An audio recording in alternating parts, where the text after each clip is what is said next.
Next up on the Cosmic News Network, First Contact with Joshua Putt.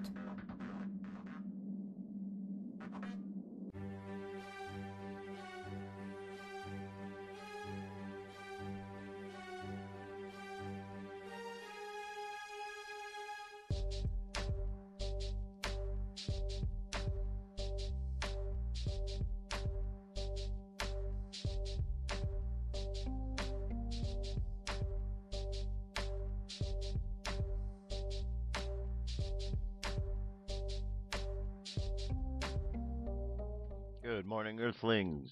Welcome back to First Contact Radio. How are you today? I hope that you are well. I hope that your week is been going well so far. We've arrived at the middle of the week. It's the 13th of July, 2016. Our sun sign for today is in Cancer. It's going to remain here for the rest of the week. We could see down here. The sun goes to Leo on the 22nd, so a little bit more than a week before we get to that point in time. So we're finishing out the last aspect of Cancer. Now, astrologically, how does this affect us? That's a good question. It affects us because, on one level, if we look at astrology, we can simply break it down to an understanding of psychology, how human beings operate. And if nothing else, if we just look at it at that, we can understand a bit more about who we are and how we act, because it really does an awesome job of categorizing behaviors. Now, all of us are made up of many different ingredients, ultimately, the same ingredients, but different aspects of it. So the whole idea with astrology is at the time you were born, that the moment in time that you were born, the planets and the stars were aligned in a certain way. And that has some significance in your life. And over the course of your lifetime, as planets and stars move into those positions that they were when you were born, they signify moments of strengths or weaknesses. And so as we go through the world and we go through life year after year, we feel the effects of these astrological influences as they make their cycles, because the cycles of the zodiac, the cycles of astrology, they just keep going round and round and round. So we have an opportunity as the wheel keeps going around to understand ourselves better, to understand a little bit more about how everything operates. And of course, the most important aspect is we're not supposed to give ourselves up to this. We don't give our power up to anything. There's nothing to give our power up to.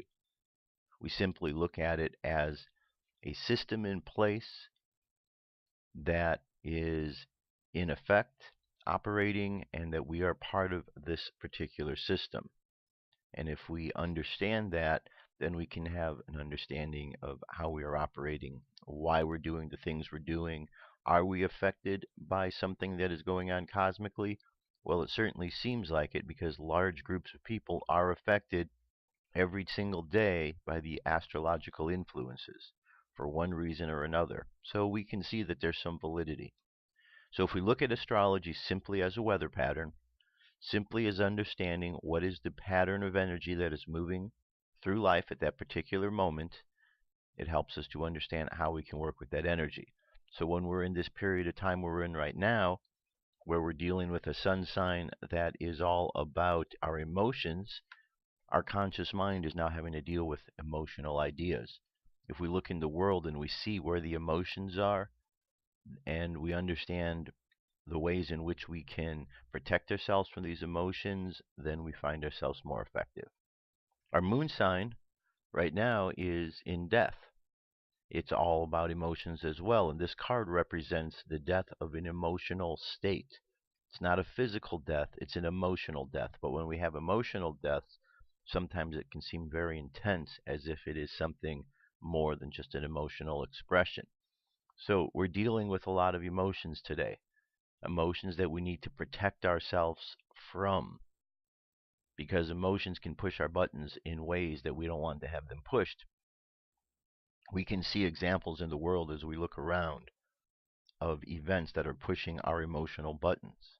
And if we understand that, then we can be more aware of when someone is pushing our buttons so we don't get affected in the way that they want to affect us.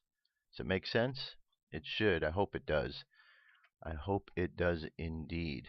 Now, the aspects we're looking at today, we have a trine this afternoon where we're going to have to take a look at things in a different perspective, especially in terms of our emotional experience, the whole idea of life and death, transformation that's going on. We need to look at it differently. See the positive changes that are coming out of everything that's taking place. And then as we move into the evening, 7:47 p.m., Mercury, the communicator, the messenger, is going to move into Leo, all about that fire. So our communication may change a little bit, may become a little more fiery. We need to make sure we don't get into our ego, but simply find our way into our creative aspect, because that's where we're going to be more effective. Okay? Use the creative side of Leo as opposed to the other side, the angry, egotistical. The moon phase, 65.0% of the way there, making its way to the full moon. Getting closer by the moment, 6 days away from there. Jewish calendar, today is the 13th, or the 7th of Tammuz, 13th on the Gregorian calendar, 7 Tammuz on the Jewish calendar. The daily thought for today is must and may. First, he chose the inner world, the world of human decision and purpose. Nothing caused him to choose such a world. He did so because he so decided. And so we feel no cause to our decisions. We feel we do good or fail all on our own. The thought of an inner world necessitated an outer world, a stage for the human drama. This outer world does have a cause, the inner world. And so this world feels itself pulled along by cause and effect, each event caused by that which it preceded it. That is why the outer world cannot be changed except by first making a change in the inner world, change our hearts, and a new world will appear. Okay, very, very sensible. It's just a progression of energy, that's all. Solar wind, 529.0 kilometers per second. Planetary K index, quiet, 2 or 3 range over the next 24 hours. Large coronal hole, top of the sun. M-class flare possibility, X-class, both at 1%. Geomagnetic storm activity seems to be stable, both in the mid-latitudes and the upper latitudes. Everything's the same the next 2 days. So there you go. That's our weather we're dealing with today, our cosmic weather. A lot of emotions all around us. So put your armor on. Put that armor on. Make sure you protect yourself from all of the emotions. Don't let yourself get pushed around. Don't let your buttons get pushed without you having some sort of understanding on how you can counteract all of that. Simply by not getting caught up. And one practical thing to do on a day like today, especially when there's emotions, don't react. Okay? When somebody does something to us, we can either react right away, or we could take a moment, count to 10, think about what had happened, and then respond. Okay? Reactions and responses. Reaction is often like a knee-jerk reaction to something that happens. That's what usually gets us in trouble. We need to be able to respond accordingly as opposed to react erratically. All right, there you go. UFO news is up next.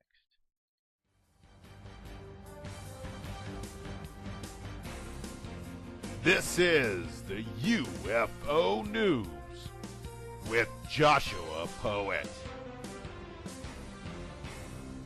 All right, Dirt. Thank you very much. So today, 4 stories, excuse me. First story here. Okay, if this is real, that's a pretty good size object. And supposedly this was taken just 2 months ago, back in May, in New York City. It says here's an interesting UFO over the World Trade Center. This UFO is unusual because it seems to have two tails and has a rocket-like shape to it. The fact that this is over the World Trade Center shows me that aliens have a lot of interest not just in the old building, but also in the new buildings that have symbolic meaning to the country. Witness says, first of all, sorry for my English writing. We were visiting WTC Ground Zero with my wife. I was capturing continuously without focusing on a specific object. I captured many photos. In 1 minute, I captured 3 photos consecutively. After a holiday, while I and my wife viewed photos, we found an unknown object, and it was flying above. We didn't detect it with our naked eyes when we were visiting WTC. I don't believe that U.S. government lets an ordinary vehicle to fly above WTC.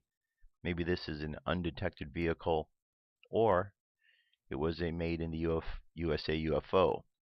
In photo 1, there are colorful circles. Photo 2, the circles are replacing and a UFO appears suddenly. In photo 3, there is no light, no UFO. I want professionals to analyze. I'm curious about the results. Okay. So very interesting indeed. So what do you think about this? Do you think this is real? Or is this something someone photoshopped in there? Good question. Pictures available. firstcontactradio.com, so you can check it out. What we have here is a compilation of crop circles that have occurred over the course of this year. So some of these crop circles, we've got 16th of June, Oxdove, 21st of June, Chilcombe Down. Here's the 23rd of June near Ridgeway in Wiltshire. 24th of June, Fullywood near Tichbone, Hampshire, UK. 28th of June, Germany. Again, the 28th, this time in Hampshire, UK. 29th of June, we have Wiltshire again. Coming up on the 8th of July, the star in Wiltshire, and just the other day, the big circle with the little circle outside of it. Okay, so definitely crop circles are still happening. History reveals 6 famous extraterrestrial sightings. Today, UFO sightings are increasing. In fact, countless have been reported to authorities at different strange objects passed each month. However, what is truth about aliens? Before digging deeper into explanations, it is important to acknowledge the history behind the strange objects. Here are the most radically influential counters in human history. 74 BC, ancient Romans spotted a strange flying wine jar. According to Plutarch's records, strange object appeared apparently gigantic, made of flame, silver-colored, has a shape like a wine jar. This happened during a battle in Figia, what is now Turkey. 1951, this was over right here, this one in Nuremberg. People residing in Nuremberg in 1561 had been seeing some interstellar battle in the sky. According to the broadsheet publisher, the inhabitants were bewildered, seeing what happened to be flying crosses, cannons, spheres, and objects of similar nature, having some massive clash every morning. It is worth mentioning, however, that the broadsheets during the time are not reliable sources because they reported that an English woman gave birth to rabbits. Okay. So this is what was seen in the sky. Now, why would somebody get an image to see this in the sky? And one thing to notice, look how close the sun is during this. The sun isn't drawn where it's 93 million miles away. The sun is relatively close and is close enough that this battle is taking place all around it. Certainly isn't taking place 93 million miles away. Certainly isn't. All right, here we have alien vessel crashes in Texas. Due to this sighting, it appeared that Americans were already interested in extraterrestrial life as early as the 19th century because the Aurora story was published in a Texas newspaper during that time. One Aurora resident decided to write about the encounter, stating that an aircraft had crashed, killing the pilot who had been buried in a local cemetery. 1940, Foo Fighters confuse the military. This refers not to a band but to the UFO visitors. However, the band was named after these particular visitors who were spotted by military personnel to have interest in aerial battles in several theaters during World War II. Isn't it interesting how they always use the term the theater of war? The theater of war, because it's a show. Sure, people go out there, they get hurt, they get caught up in this, but it's a show. The Battle of Los Angeles, West Coast, one of the strangest episodes in American relationship with the aliens. On February 24th, 1942, the city got into the battle when the strange objects were rumored to be flying and running overhead. Now, again, I said it before, I'll say it again, I'm going to say it right now. This Battle of Los Angeles was not a battle. A battle implies that two sides are battling out with each other. Guess what? This was not a battle. This was an attack. The Americans attacked that craft. Whatever that object was, they attacked it with a barrage of missiles. Didn't hit it. The object never shot back. It just simply moved away, disappeared. However, it was Americans that it did attack first. So, always important to know what's really going on. Isn't going on is that we attacked it. 1947, a strange object crashes in Roswell. Roswell, the most notorious encounter in American alien history. Strange aircraft crashed in Roswell, New Mexico. What happened afterwards is the birth of an alien making ever since. Actually, the crash was outside of Roswell, about 70 miles on a ranch, and then it was brought to the military base in Roswell, which is why this is known as the Roswell incident. Not because of the location where it crashed, but because of the location where it was taken. Whether you're a believer of the alien phenomena from other planets or not, it seems more likely these encounters can be explained by weird natural phenomena, military testing, or people just being credulous. Okay, so there's that. And one last story here. This is a Wikileaks documents surface confirming the existence of ET life and UFOs. Wikileaks is a major attention grabber, so it's a great way to bring more attention to the UFO extraterrestrial phenomena that's been gaining heavy interest over the last few years. As far as UFO documents go, the WikiLeaks ones are not really significant compared to what's already available in the public domain. They do, however, show that these topics are still mentioned in highly classified documents. For more on significant ET UFO documents available in the public domain, we got a couple of links right here. Prominent Lithuanian politician says that there are a group of UFOs who are making influence from the cosmos, that there exists a decreasing group of persons who are trying to rationally analyze the situation, objectively evaluate what is happening. This cable comes from the year 2006 from the American Embassy in Vilnius, Lithuania. The statement was made by Albanius Januska, who at the time was appointed advisor to the Lithuanian Prime Minister. Chief Cabinet Secretary of Japan, Nobutaka Machimura, says UFOs definitely exist.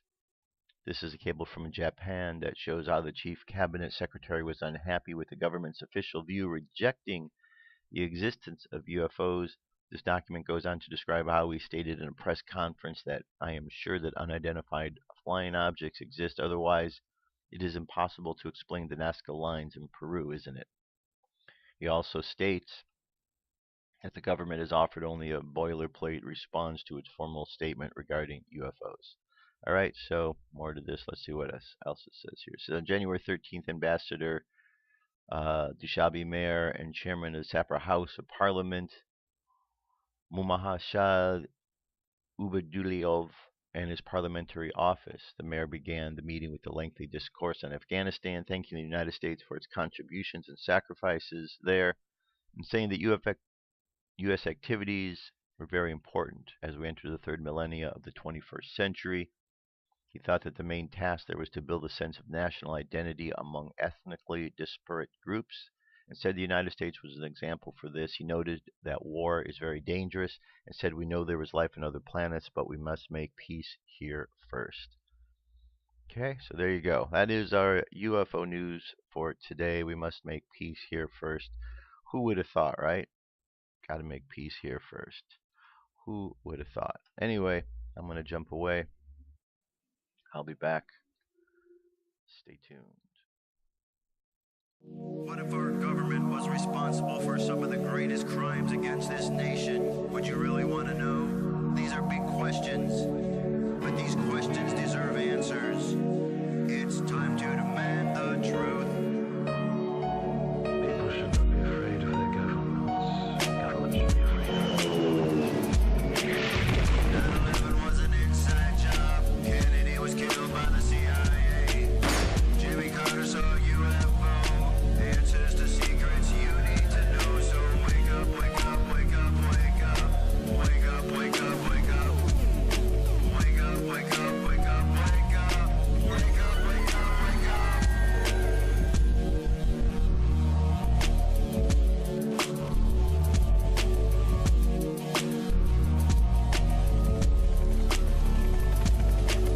The evidence is overwhelming. Step past your fear, take a look. Illuminati lies keep growing, but they're illusion from your eyes. And wake up, wake up, wake up, wake up. Wake up, wake up, wake up. Wake up, wake up, wake up, wake up. Wake up, wake up, wake up.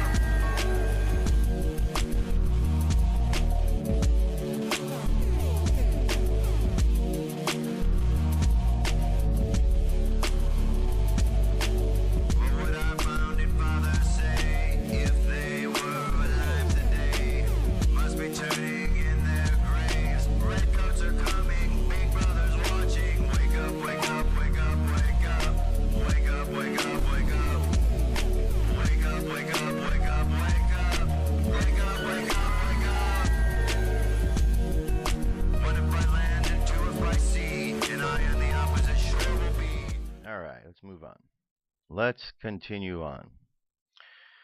So I'm going to delve into a topic here that, well, it's a touchy subject, and I could shy away from this subject because it's a touchy subject, and whenever someone brings this up, there's always the chance that someone out there who isn't thinking very clearly is going to decide to criticize because of this subject. But nonetheless, I don't really care.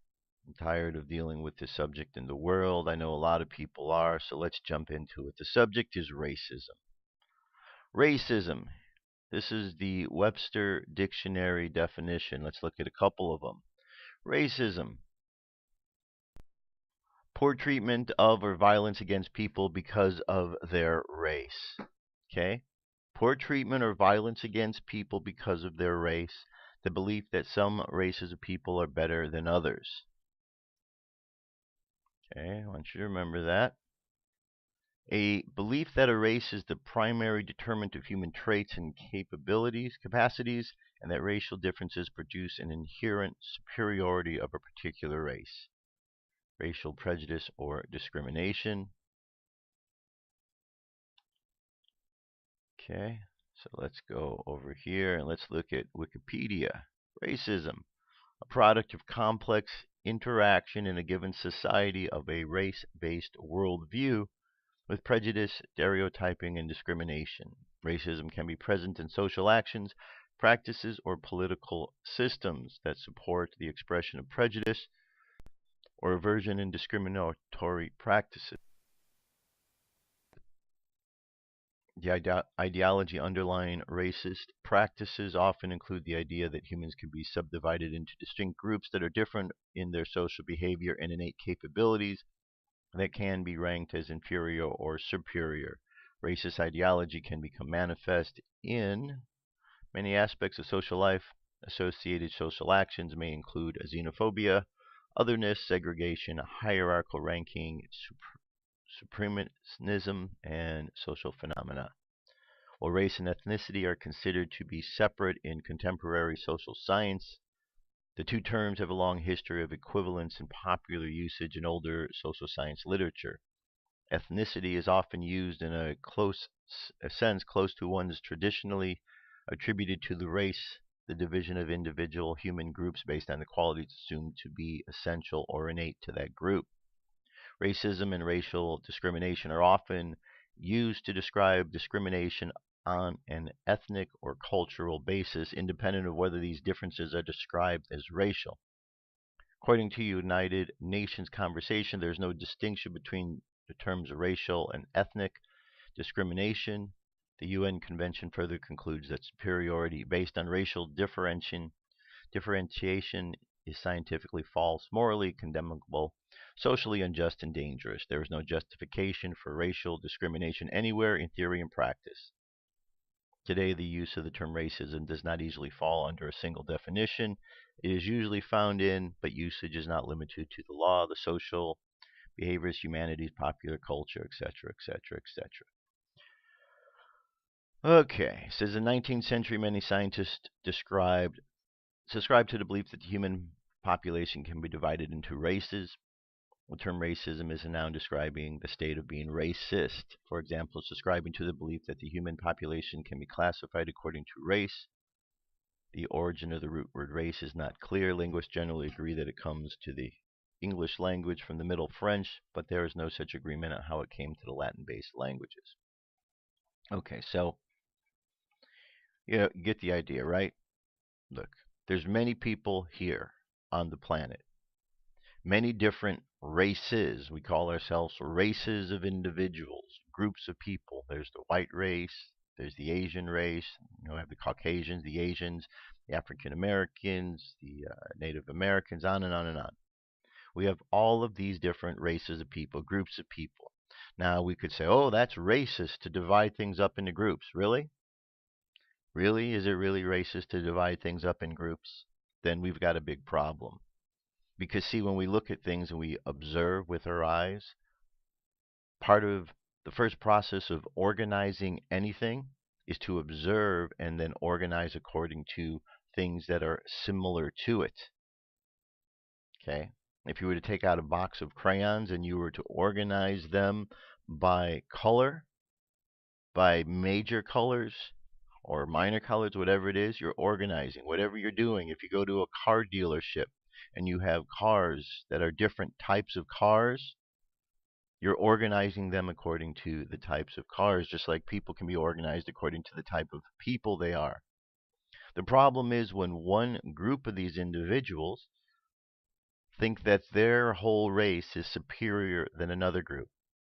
Now herein we run into the problem of that word all.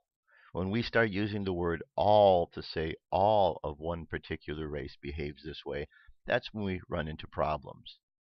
Because all doesn't apply. You see, one thing that is for certain is we on Earth are all people. There's where all can apply. We are all people. We are all human beings. But we do have differences. And those differences might be because of the culture that we were raised in, the part of the world that we were raised in. It might be due to our particular race, because that race then was sort of involved in a particular cultural identity. And maybe that brought certain ways in which a person ate or had their particular celebrations. You know, culture is very important, and we don't want to lose culture because culture and race are very much connected together. So we're getting to this point where we're saying we have to be diverse. We have to be diverse. Yeah, we want to include everybody. We got that. But we don't want to wipe out other cultures for the sake of bringing somebody in. That doesn't make any sense to all of those who are already here, to all of those that are participating. So we've got situations in life now where we keep hearing the word racist, racist. You're racist for saying that. That's racism. Okay? We got the definition of what it is. But I'm going to go over a few things, and let's take a look at them and see if there is racism existing in these particular things that I'm about to bring up here. This first thing here, Days of Rage, Black Lives Matter protest set for Friday in 37 U.S. cities. The left is planning a Day of Rage protest for July 15th for dozens of American cities. Use this list of places not to be on the Friday the 15th. No matter how great your empathy might be for those who have unjustly lost their lives, these protests are not a safe place to be. Here's the location of these protests. Okay, Phoenix, San Francisco, Los Angeles, Denver, Washington, okay, whole list. 37 cities right here.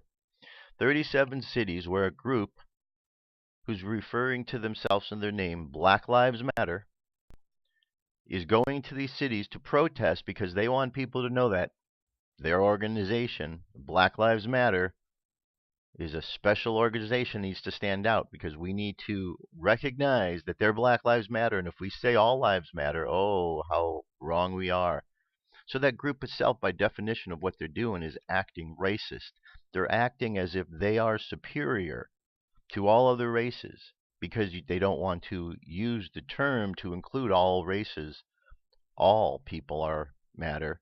They don't like that. They want to single themselves out with this group. Now, what's unfortunate is this group has an agenda. It's a group. It's an organization that is funded by investors. This organization has an agenda. When you read articles and it talks about Black Lives Matters in other states, it refers to them as Black Lives Matters franchises. You could only have a franchise of something if it is an extension of some other entity that already exists. The entity exists. It's an organization that is an activist organization with an agenda. And the agenda has a race bait issue to it. So they're bringing people in to be part of this organization. And the sad part about it is this organization makes themselves out to be as if they're for black people, but they're not. They're a racist organization which is about the overthrowing of this country, the overthrowing of the principles and foundations of this country. If you see some of the things that Black Lives Matter is doing out there, you start to see connections to socialism, to communism. You see they're connecting in with CARE, with the extreme Muslim ideology. You see connections in there that are very concerning. Okay, so got a problem there. We have a president who fans the flames of this racism rather than put it out. The other day, he went to the memorial for the 5 police officers that were shot, that were killed. You would have thought that he could have just given a nice talk and left it at that, but of course he had to get racist by pointing out things he didn't need to point out there. He didn't need to mention Black Lives Matter at this memorial, but he did. He didn't need to mention the names of the 2 persons who were shot by the police officers, but he did. He didn't need to mention and kind of point his finger and berate the police officers for anything, but he did. He didn't need to make any racial statements creating a further divide between black and white, but he did. Why? Because the man in office is not for the American people. And the sooner the American people understand that, the sooner they will be able to resolve the problem. But instead, people are still wondering, how come things are the way they are? Why is Obama so helpful to these people? Because he's part of them. There's an agenda. And they're using race and the topic of racism to push an agenda when those pushing the agenda are the more racist individuals that are out there. Some of the most racist individual groups we've dealt with in a while. What Black Lives Matter is doing is really no different than the KKK. KKK may have gone further in that they were actually executing people, but Black Lives Matter is getting pretty close to that. They're getting close to the point because they are calling for death of individuals.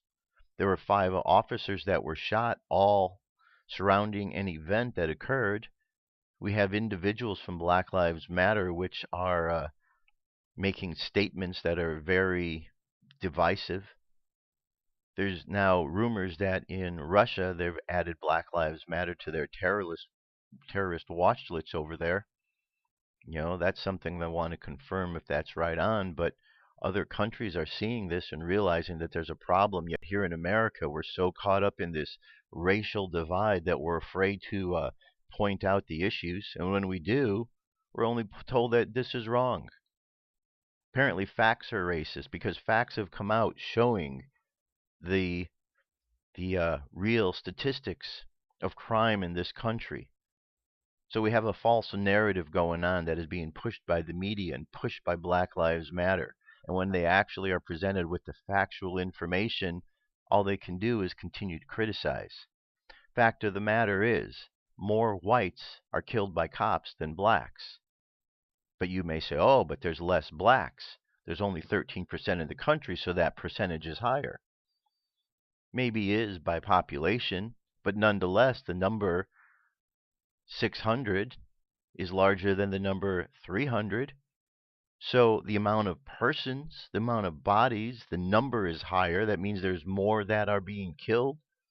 So you can't say that there's a disparity. You can't say that one group is being targeted over the other or this group, because it certainly doesn't appear that way. So the statistics are off. You can't have a group that's going out there, Black Lives Matter, saying that they care about the black people and the black community when you've got battles going on in various cities like Chicago where it's black on black crime. Thousands of people being shot. Black on black crime. Why is that? Why is that okay to turn a blind eye to that?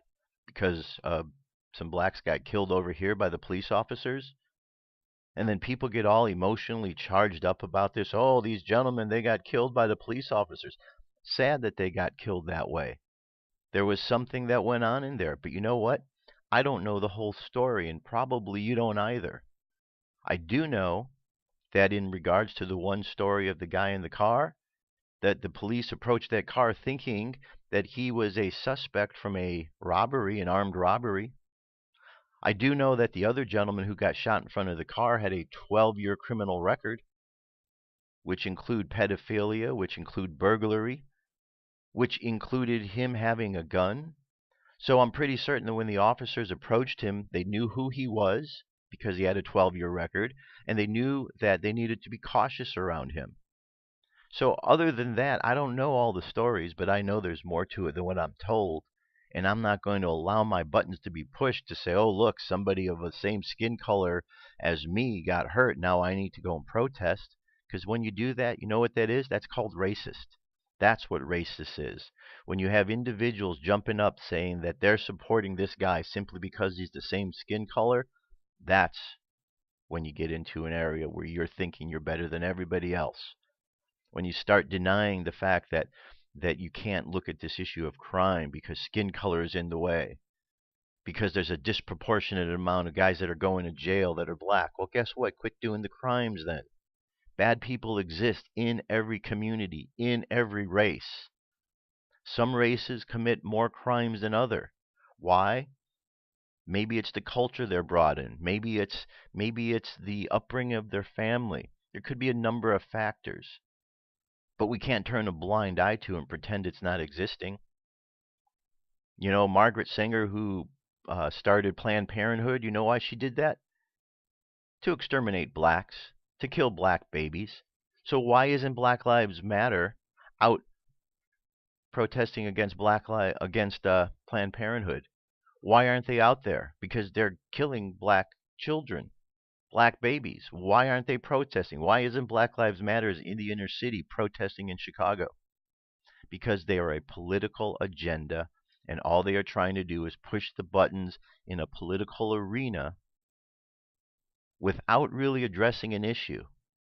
So it's a confusion. It's a bait and switch, my friends. They're trying to push people into a battle.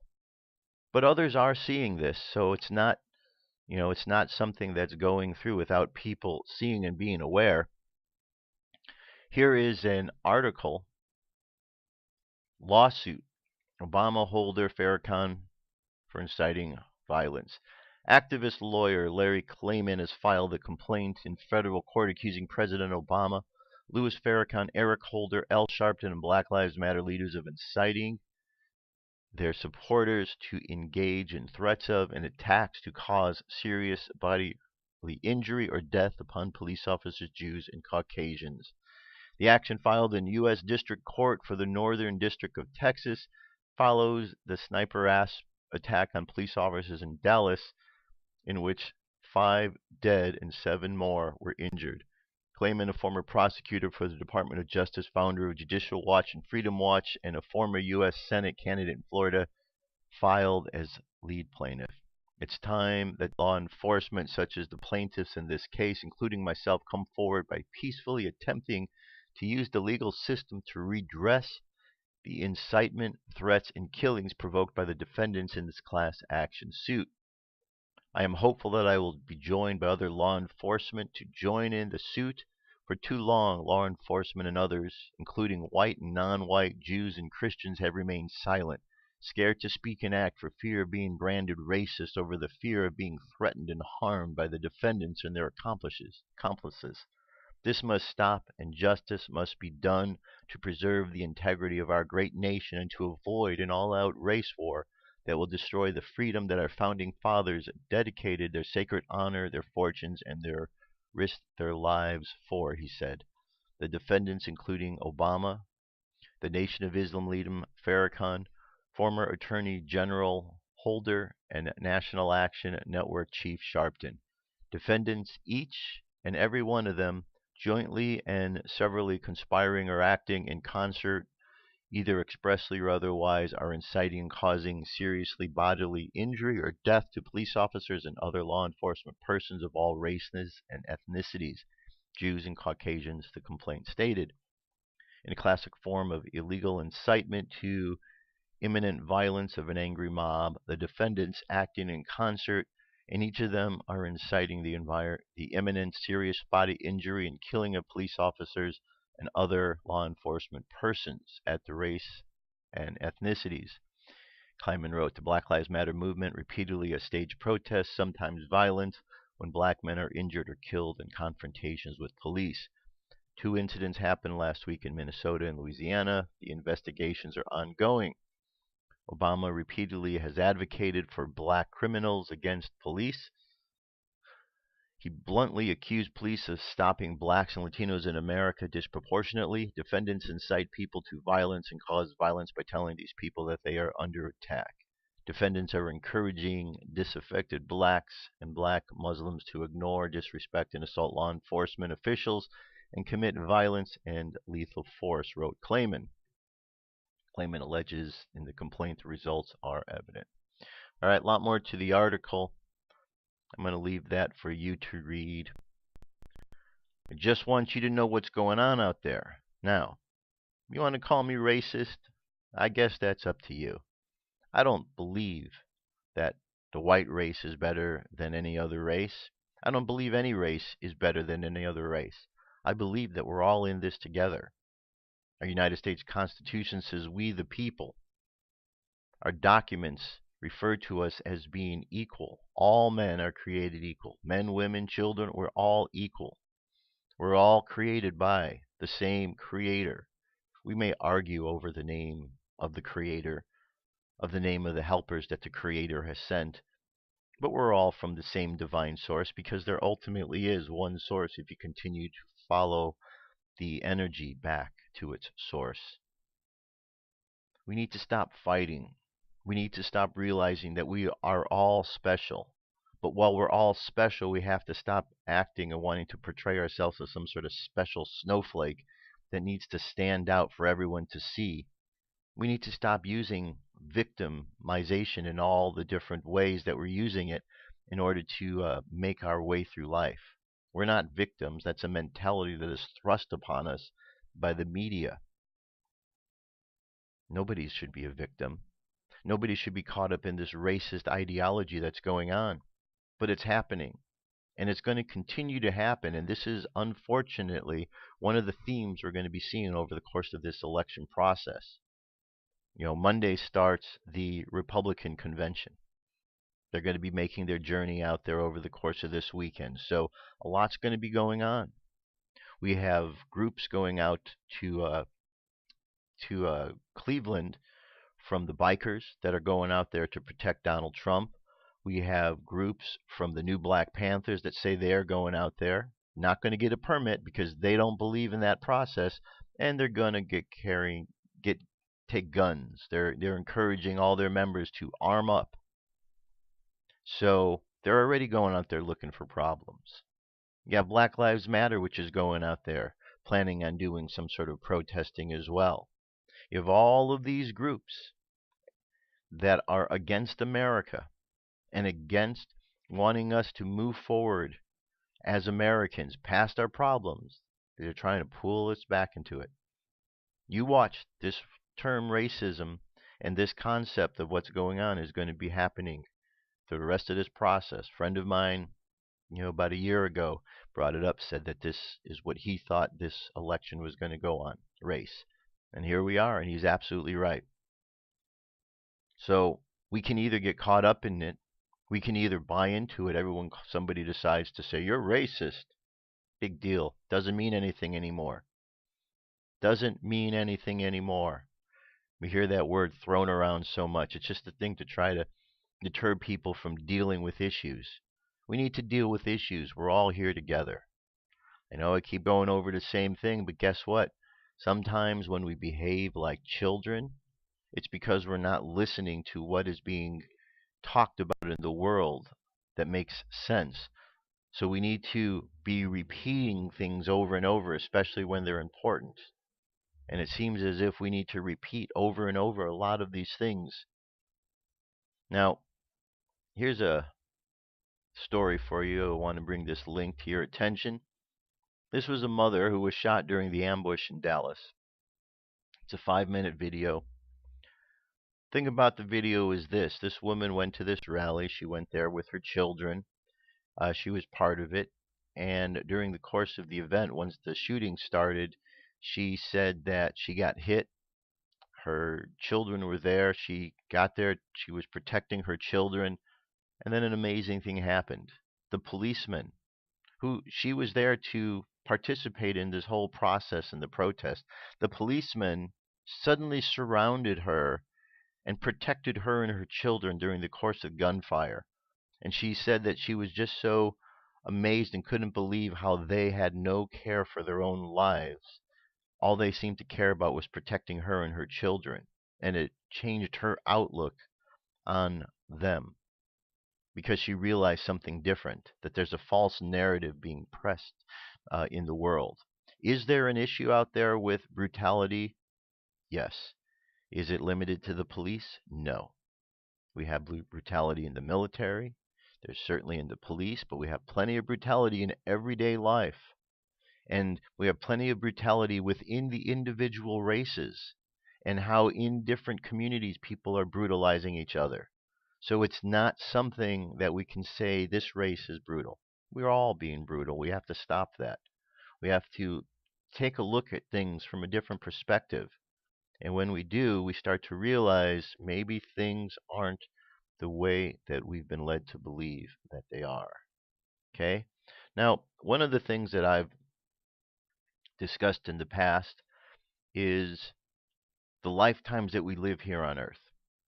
Chances are, if you're black in this lifetime, you were probably white in another lifetime.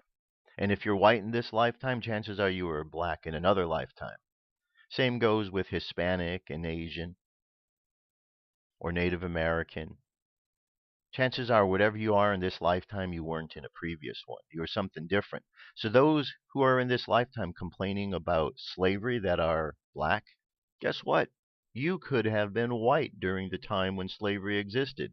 You could have been one of the white slave lords, slave masters. It's possible with the way reincarnation works.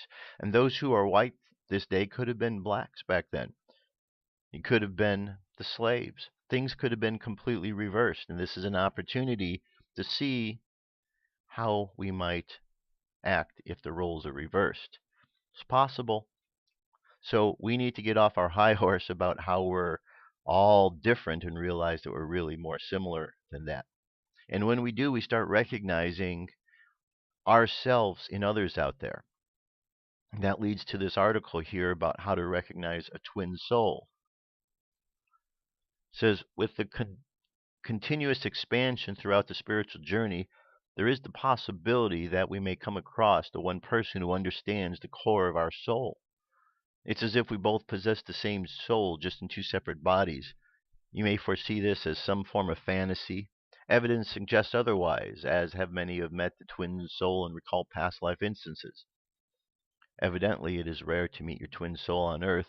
Whenever you meet your other half or your soul, the universe will shift by an immense power of your souls uniting together as once again. Twin souls have gone through many reincarnations and lifetimes on Earth and throughout the universe, so when they do meet again, the soul recognizes, and the synchronicities light up just like spark and passion combined, a feeling of familiarity. If you need insight and direction to know you have come across this person, here are some tips. Twin soul signs, the instant spark. Not just a physical chemistry, there's a spark within your heart and your soul. You will know the difference. A soul recognition that you have once known each other on a deeper level. The we meet again deja vu. You'll begin to see there are many things you both have experienced together. You may see flashbacks, signs in dreams. The feeling you have done this before is quite frequent. Synchronicity.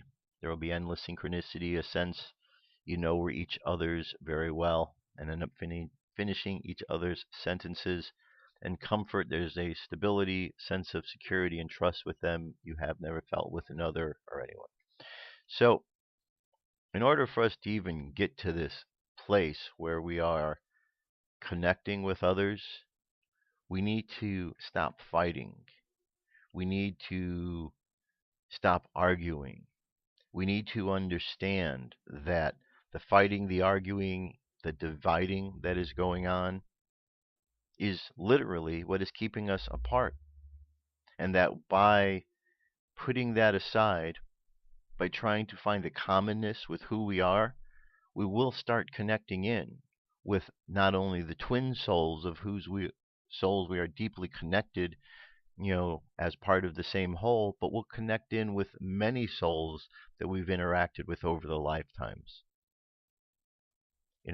Imagine in one lifetime we go through, we live out, maybe that lifetime wasn't so good, maybe the experience was a bit traumatic or violent, and then we come back in another lifetime with an opportunity to correct that, because we choose before we go in.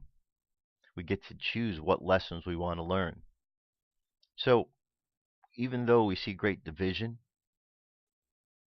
we still have a great opportunity to heal the issues of the past, because more likely than not, the people that are involved in opposite roles of what they were in the past. That way they can see things from a new perspective. It's just all of the anger that is entwined in there. So that's why I keep going back to the idea that those of us here now, in whatever body we're in, whatever color skin we've chosen this time, most likely we weren't in that same skin color in previous lifetimes. And so if we take a look at the issues going on and try to look at them from another perspective, we might find a solution.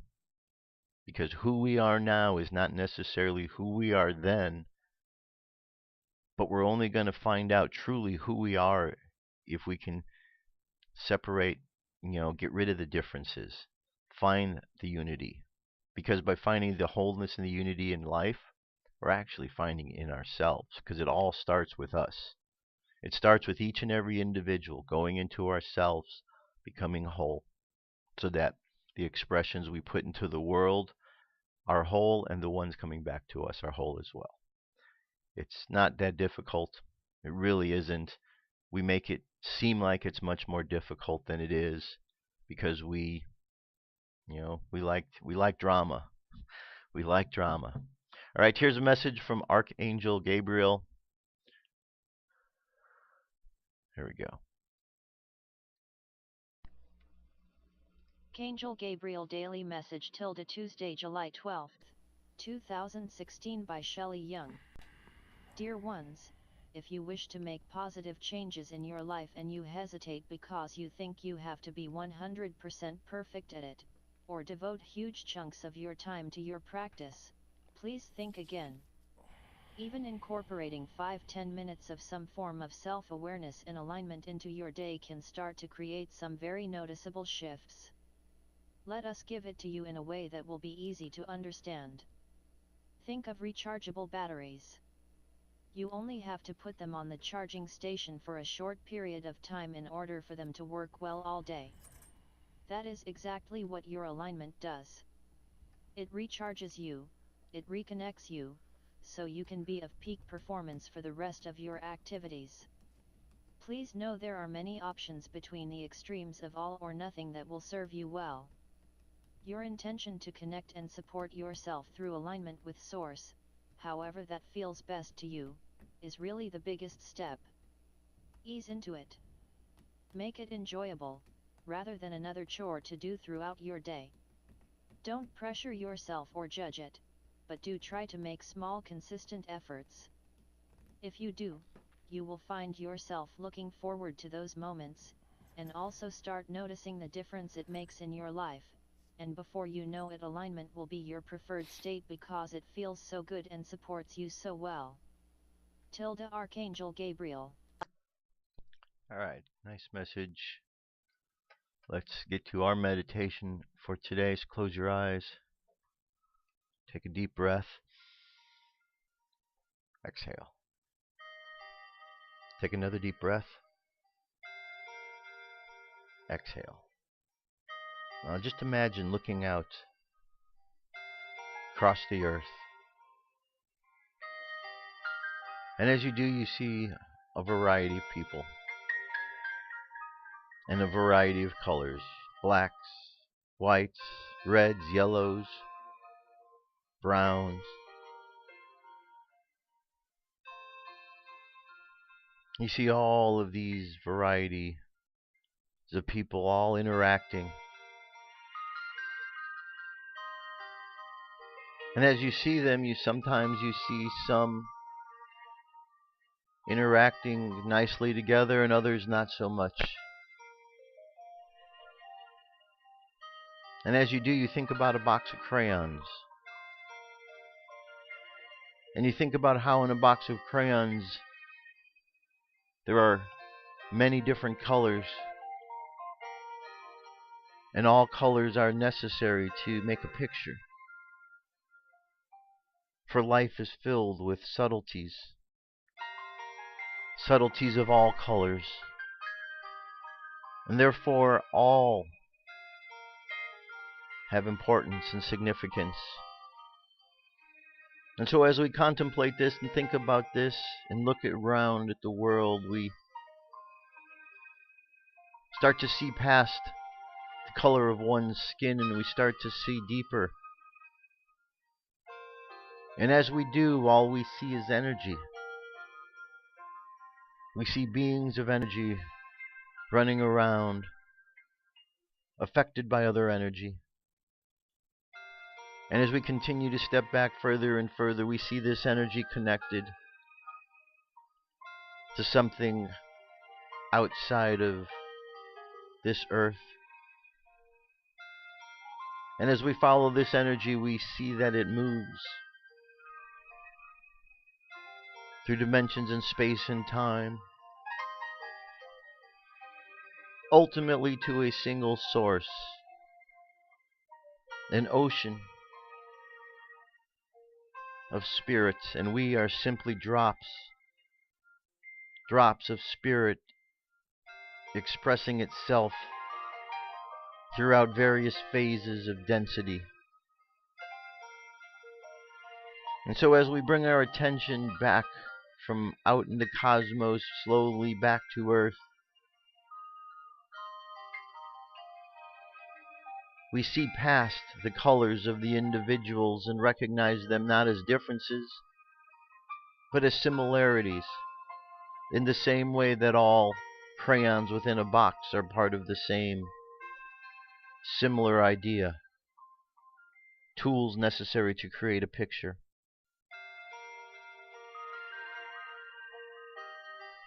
So we move through the world with this perspective that all are important, that every life, every person, every being matters. And as we continue to express these thoughts, we find that love spreads amongst us until we begin to let go of all of the divisions, to see simply the unity of the human spirit and our connection to Source. So Heavenly Father, Heavenly Mother, thank you for the blessings of this day. Thank you for allowing us to understand the true source of all life that flows through each and every one of us. Thank you for allowing us to see not only the differences that we possess, but the similarities that we also contain. For in these similarities we know that we have the ability to create and manifest all the beautiful positive things in the world that we desire.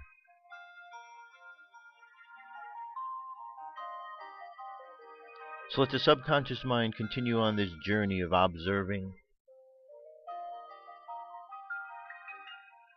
Let's keep sending out love and light and positivity into the world with the idea of unifying. And let's bring the conscious mind back to the present moment on the count of 3. 3 coming back to the present moment filled with confidence.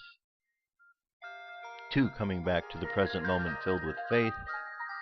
And 1 coming back to the present moment happy, healthy, and whole. Happy, healthy, and whole. Take another deep breath.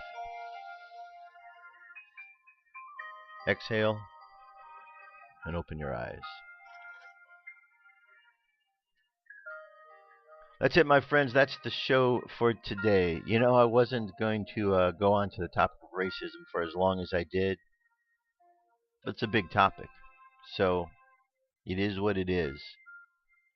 I certainly hope that those of you who are new here, hearing this information for the first time, are a bit more open-minded.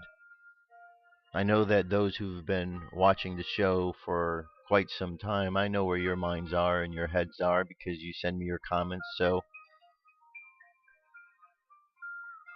I simply want to see that those of us in the world get along better. I know you do too. And if we don't find a way to bridge that problem, to fix it, you know, we're gonna be hurting. And this is a real thing. What's going on in the world is real. There's a lot of anger. But anger isn't going to be healed by more anger. Violence isn't going to be healed by more violence. Racism isn't going to be healed by more racism. The only things that are going to fix this is if we're objective, if we're open-minded, and we're willing to make the changes necessary. But that's going to be the tough part because we have to stop blaming. We have to stop blaming everyone outside of ourselves, and each of us take personal responsibility for who and what we are. That way we can be more responsible in the groups that we are part of, and more responsible with the interactions we have in the world. It's not so difficult, because all we have to do is take care of ourselves. But remember, we take care of ourselves so we can also take care of others. Because we're all in this together. All of us. And though sometimes we get sidetracked, or we see others that are sidetracked, we're all still moving on the same path, in the same direction. We just need to remind ourselves of that from time to time so we don't get caught up in the distractions. That's it for today. I'll be back. Until then, I love you. Keep loving each other, and I'll talk to you soon. Peace. I'm out of here.